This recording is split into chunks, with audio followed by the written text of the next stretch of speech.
Okej, kära vänner.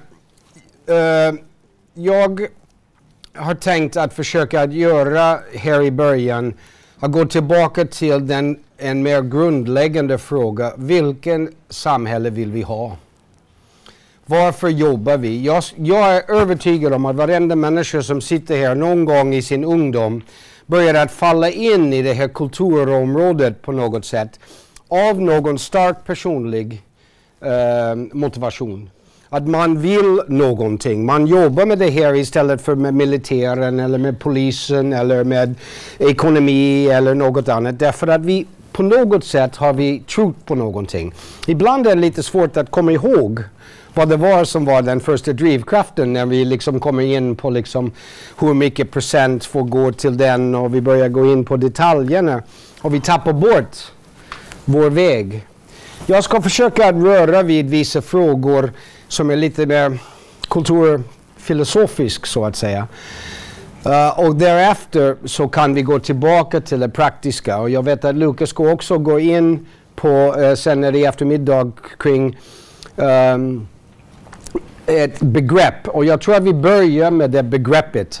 So I will go over to English now because I would like Luca to follow us on this. And also I'm sure that all of you will manage my Swinglish.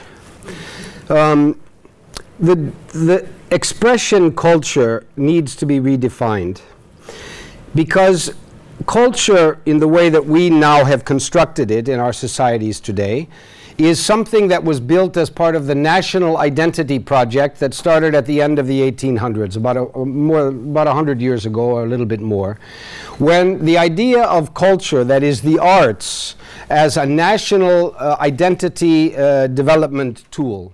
We create a national theater so that Strindberg or Ibsen or Molière or somebody, we will have our canon, we will have our field of identity. And I'm defined by my language, and therefore I need a national museum as a symbol of what we all gather around.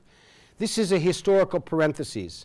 Nationalism, as Albert Einstein once said, is like the measles. It's like a childhood's disease that you must have a little bit when you're very small, because if you get it when you're older, you're dead. And basically nationalism is a historical parenthesis. This idea that the air or culture or life stops at the border somewhere between Skåne and Denmark is of course absurd.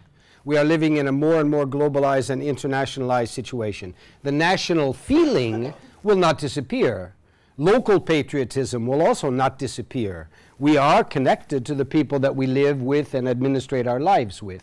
But it will not have the same, it doesn't have the same status in terms of building up a cultural landscape. So what do we do? What then could replace this?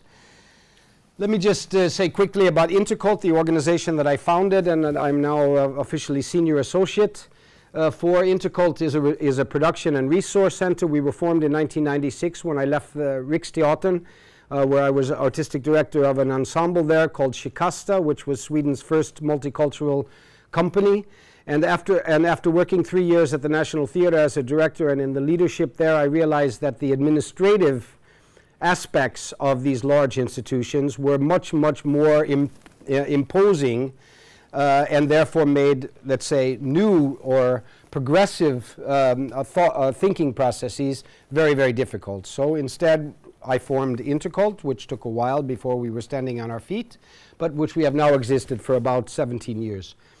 And since 2008, we received the job both as a Europe Direct Office in Stockholm, but also a mission by the Cultural Department as a European Resource Center for Culture. I can tell you more about Intercult, or you can find it on the website. I'm not here to talk about Intercult today any more than this, but we have a great deal of experience, and in the last 20 years we've run 17 EU finance projects, of which some of them as main producers and sometimes as co-organizers. But let's go back to what is our job? What do we really want to do on this earth during the 40 or 50 years of professional engagement that we have if we are lucky enough to live so long? what is it that we're really facing? What is the necessity of culture in our lives? And I will repeat this phrase over and over again, the necessity of culture. Because in fact, we have created a society where it's based primarily, and the European Union as well, on three pillars: the economic, the social, and the, what would we say? Environmental to some degree. But we have instrumentalized our lives. And culture, the necessity of culture, culture as the fourth pillar of our society, for me, it's not even a fourth pillar. It is the whole reason for our lives. It is our cultural exchange. It is what we do. Culture is that which is not nature, what is not born, but which is created by humankind. And we respond and relate to each other, and these relations are why we're on this earth. Even if I'm not religious, even if I'm not a parent, no matter what, the reason that we exist at all is to relate to one another, hopefully in a civilized way. And culture is the basis of this. We are not here to make money. And yet the economic pillar has defined our lives, especially during that so-called economic crisis during the last 10 years, so much that we would start to believe that the only reason we're here is to help the banks. Now, I don't want to go into an economic analysis of the world, but one thing I'm sure of is that, if you know this old joke, the one who has the most when they die wins. I mean, how much money can I gather? How many resources can I gather and still be just as meaningless when I die when I'm 85 or I hope 95? And what have I done with my life? So I want to go back to ask the questions, what are we facing? What is the world that we're facing? And what role can we play within culture? So, number one, environmental change, massive environmental change. The UN, for once more, since the Club of Rome in 1940 or something, which was a group of scientists that came together and said, if we don't do something within 50 years, the Earth is in great danger. Well, nothing was done. It's 50 years later. And here we are, and the United Nations came out yesterday and said that all of our goals for bringing down carbon dioxide pollution on our Earth, all of the goals we are not reaching, and we continue to back time and time again. We are basically creating a situation where there is no potential to carry on our lives on this Earth for the 2 generations ahead of us.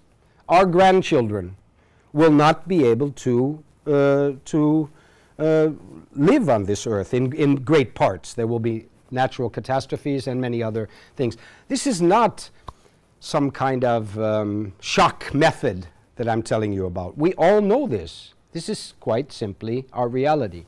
So we are facing environmental change because of our own technology, because of human industrial production. And we have to find methods of sustainability. Secondly, we are facing significant reductions in democratic participation. We are not expecting more than about 40% people voting in the coming European Union elections. In the United States of America, George Bush lost, but still won his second term in the United States by 48% of the American population, and it was considered to be quite high at that time. Of the voters, eligible voters, voted. Of them, less than 50% voted for George Bush. So that you have a government which is run by people that were actually elected by 20 to 25% of the population. The rest of the population either was excluded or wanted something else. Now, if this continues to go down, our democratic participation, we know that political parties are having difficulty getting members to be members as they used to be before of a political party, active members. It doesn't mean that political activism has reduced. It just means that the form of it has been reduced. But we are certainly seeing that democracy is in danger. Thirdly, we have a fear of immigration, and this is not a small thing. This is not just a little side effect of integration problems. This is, as Jimmy Åkesson would also say, a major question. It is a major question because millions and millions of people throughout the world are on the move, and very, very few of them are coming to Sweden.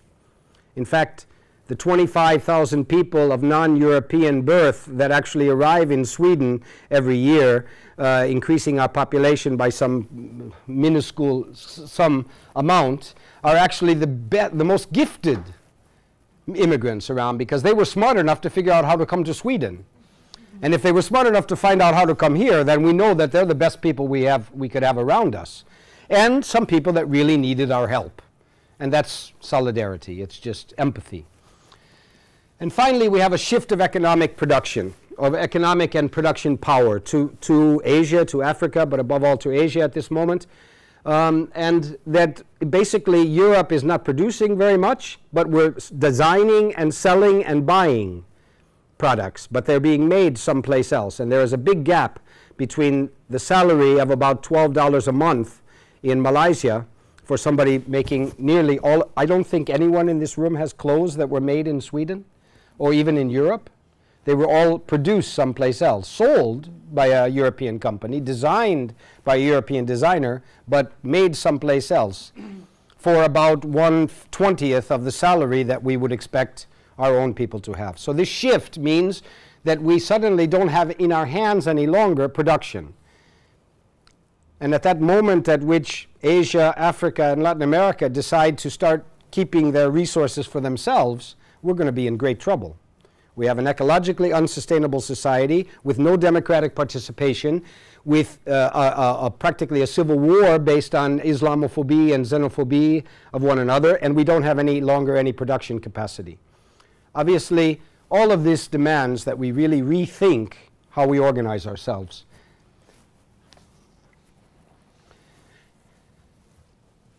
I am a firm believer in Europe. I am a great skeptic to the way the European Union is constructed. I don't see any conflict between these two.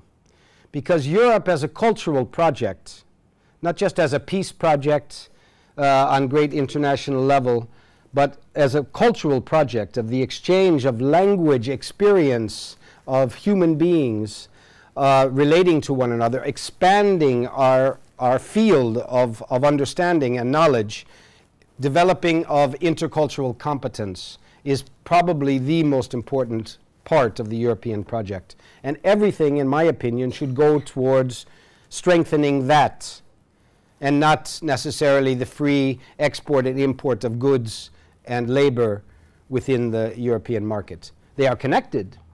Culture and labor migration or labor mobility is connected to intercultural competence, but we have to decide where we are focusing. Actually, cultural thieves, cultural recycling. The reason the European culture has the prestige and status that it has today is not because we have created such great societies. In fact, let's remember that the most terrible catastrophes of the human race have been created or designed and implemented here in Europe. The Holocaust, First World War, the Second World War, the Cold War, even our environmental problems were designed and created through a technological hunger that came from Europe. Europe is not a safe place to live in the last 200 years. But one thing that Europeans have been very good at from Marco Polo and onwards, in fact, Herodotus, the great Greek historian already 2,500 years ago, was a perfect example of this, of a European, probably black, but because he came from the southern Greek civilization. But in any case, the Europeans have been great thieves. We go out, we find out, we all had probably an espresso this morning, we see that a multiplicity of food and cultural expressions in our lives. We have been very, very good at taking ideas from someplace else, transforming it, weaving it together, what we call cultural recycling. That Europeans are really good at this. We are excellent thieves of other things, and I mean that in a good way, in the sense that we pick up experiences from others. We haven't isolated ourselves because our imperialistic, our colonialistic needs have allowed us also to open up at least parts of our population. And I think that this is a good thing and that we should continue to think about this, the possibility that we learn a lot more by going outside of ourselves. And therefore, the basis of Europe as a cultural project is connecting this interlocal. It used to be called global in an environmental situation. I would prefer this connection because we are internationally interdependent, but we are locally based. And when it comes to audiences, for example, my dear friend Dragan Klajic used to say that all art is international or transnational, but the audiences are always local. Even if you bring a great dance company from someplace else that's made up of artists from all over the world, when they play in Angered, they are playing in Angered for people that live in Angered and that have their life there and their friends there and their school. We are locally based but internationally interdependent. How do we manage this very, very complicated negotiation? And therefore, I would also make the connection between citizenship and the arts, the citizen and the visitor. In fact, we know that democratic participation and democratic access is increased among people who are also culturally participatory, either as visitors to the museums or directly participatory in amateur theater groups, choirs, Kulturskolan, all these different ways that we participate, we also become, therefore, better citizens. And this connection between citizenship and being a visitor or a participant in cultural, in cultural initiatives is very, very clear for me. And I just want to make one example. We were talking outside just a little bit, and I mentioned before about less than 1% of public budget on local, regional, or national levels is the standard for cultural investment. And I had the great advantage of being invited to Latin America last year to be part of a huge Euro-American, European Latin American conference of cultural ministers, state secretaries, and I was somehow a European representative. And I was supposed to go there and speak about why Europe needs Latin America, something like this. And of course it was kind of absurd because actually, of course, Latin America is made up of Europeans who went to Latin America, who then, some of them came back. But one of the things that surprised me, shocked me, was the strong belief among cultural politicians and high-level civil servants in Latin America, the strong belief that culture and education is their only way forward. I met the State Secretary for Culture in the region of Medellin in Colombia, which is, when you think of Medellin, what do you think of? Drugs, murder, poverty. I mean, it's a place where you hear about the drug cartel, etc. In Medellin, in the last 8 years in Colombia, in this region, they have shifted completely their economic investment in culture and education so that it represents more than 25% of the public budget. 25% of Västra Götaland's money to culture and education. Is that something that's even on our map right now? 1%, and if you add education to it, you might come up to 3% or something like this of our total budget. Where the rest of the money is going, it's not clear to me. Some of it infrastructural, but there's probably a lot of waste. 25%, and what do? In the city of Medellin, or in the region of Medellin, they've built in the last years 12 new cultural centers. Let's say 12 new Västra Frölunda Kulturhus, or 12 new Kulturhuset Stadsteatern in Stockholm, in different neighborhoods. What we gave up just some years ago, when we closed down our Folkets Hus and we turned them into conference centers and we don't have any money for cultural secretaries in the neighborhoods, they are doing it now. And they're doing it in a post-military dictatorship, post socialism and post-neoliberalism. That is, they've gone through that whole thing in about 50 years, let's say, from a military dictatorship to rethinking their whole way. Now, this is, of course, a fantasy imagination that I have. I was there for a short time, and I picked up some facts or some ideas. It's certainly not happening everywhere in Latin America and in every country. But the idea that they would build 12 new cultural centers where they have 2 million visitors a day in the poorest neighborhoods where kids are living 6 people in a room all around. They built a cultural center, not very expensively, but very beautifully, with computers, with films, with a marketplace, and the schools. 2 million visitors a day in these 12 centers right now, and they're going to build 12 more in the next 5 years. Why is it that developing countries, which have an economic situation even more complicated and more difficult than our own, why do they find it's the necessity of investing in culture, and we, the rich countries, find it necessary to to stop investing in culture publicly, to leave it to the market or to instrumentalize it?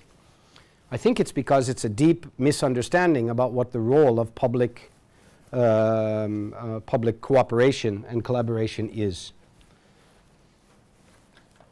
I have a friend, maybe some of you have heard this if you've heard me speak before, but it's an anecdote which I find very, very important.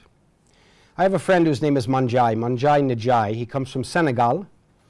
He's lived in Europe, or he lived in Europe. He's now actually moved back to Dakar. But he lived in Europe about 25 years. He calls himself an Afro-European. Manjai was on his way to Paris to study to be a doctor. He, of course, could speak French. It was the colonial language. And from his village, he went as a young man, 18 years old. He wanted to go to Paris to be a doctor, to come back to be a doctor for his village. This was his way of trying to be a good citizen. So he goes to his sheikh in the village, his religious leader, and he says to him, please, I want your blessing. I want to go to Paris to become a doctor.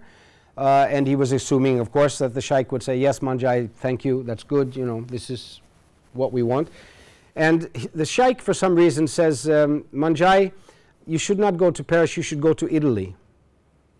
Italy, says Manjai, I don't speak Italian, I speak French. I don't know anything about Italy. I've never been in, you know, I've never even seen it on a map. And the sheikh says, well, I don't know, you know, you do what you like, but I suggest Italy.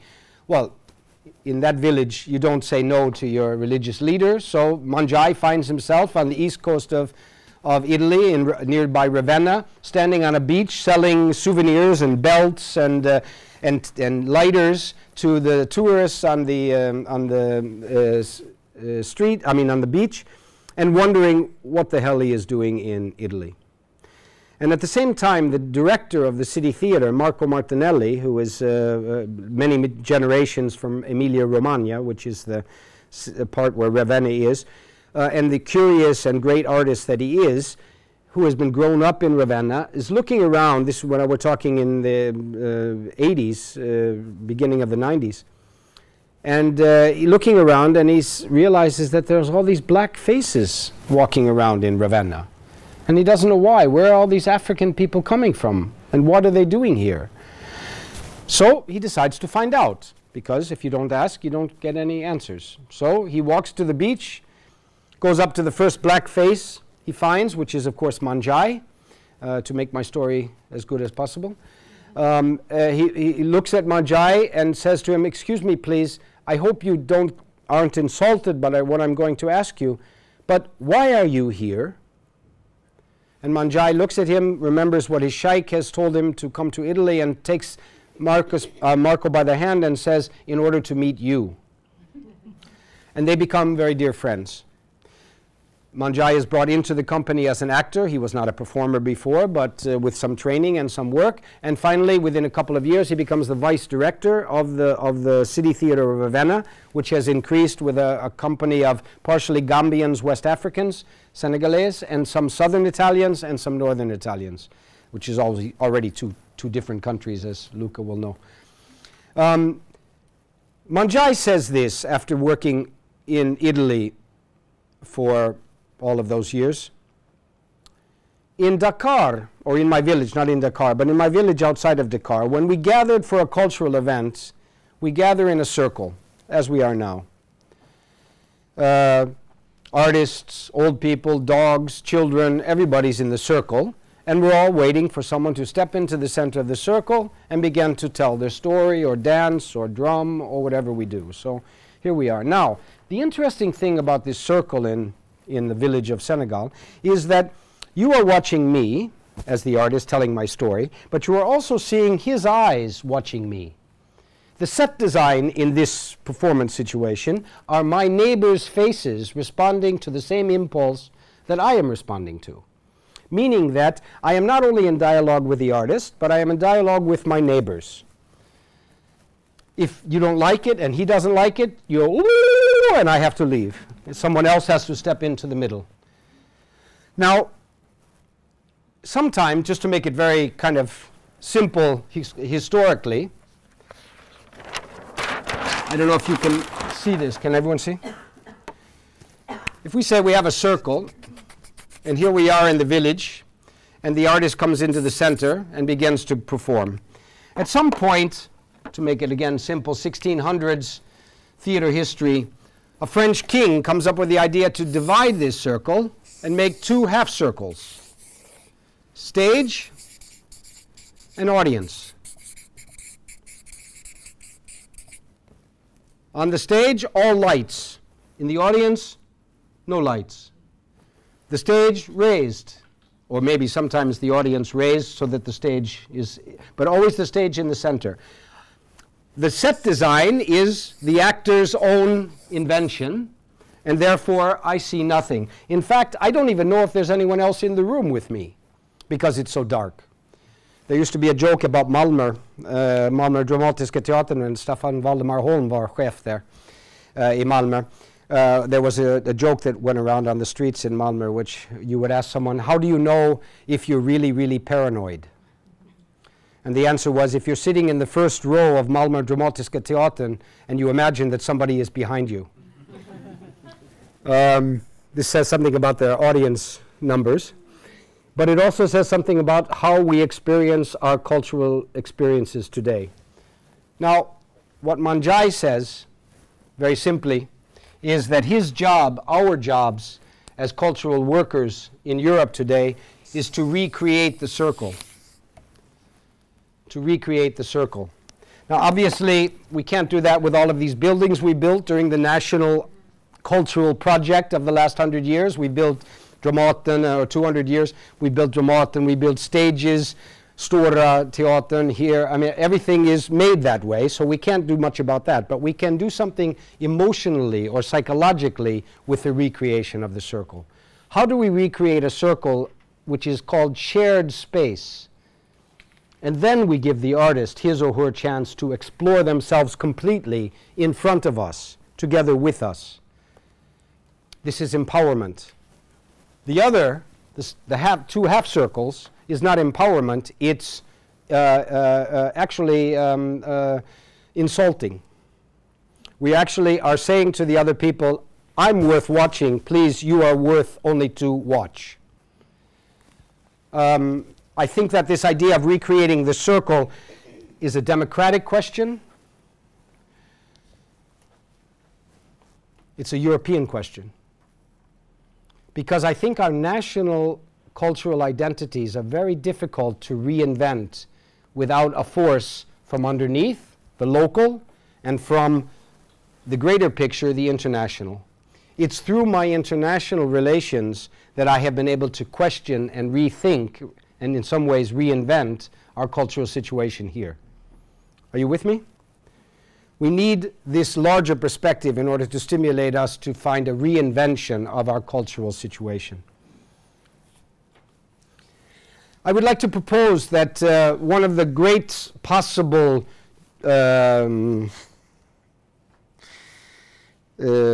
successes of Europe as a cultural project would be arriving at this. And I would definitely suggest it for Västergötland, as I suggest it to every commune and to every region throughout Europe today. There is no decision made in Västra Götaland, I'm absolutely sure, or in any other European, more developed region, which does not, before one starts to build a new housing, a new neighborhood, or a new road, or to rebuild the port here, that one does not do an environmental impact analysis. You don't build a neighborhood without finding out what its environmental impact is. 25 years ago, it was just some Greenpeace people hanging up on top of towers. But now, today, every politician, every citizen is completely in agreement that an environmental impact analysis must be done. I would like to suggest that before we ever make any decisions in our cities, municipalities, or our regions, that a cultural impact analysis is made. If you are going to put up a stoplight, there is a cultural impact. Some people will get over the street, some people will have more difficulty. We might save the lives of some kids, we might create more areas to play in because the cars are going slower. Practically anything we do has a cultural impact. But no one's analyzing it.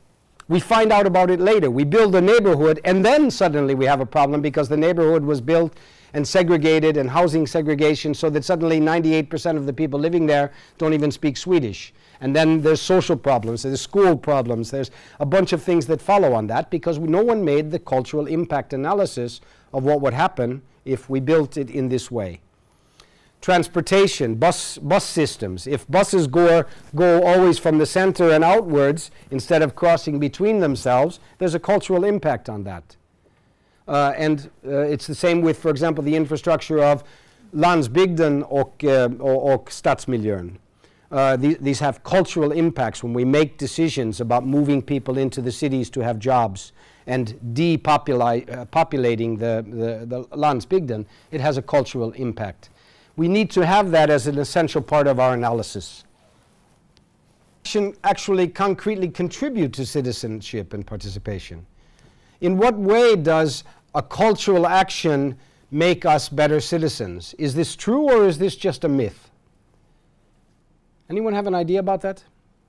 Is this just something we say to politicians in order to get a little bit more money every year? Oh yes, but because citizens that go to the theater are much better citizens and therefore could you give us a bit more money? Is that just a mythology or is it really true?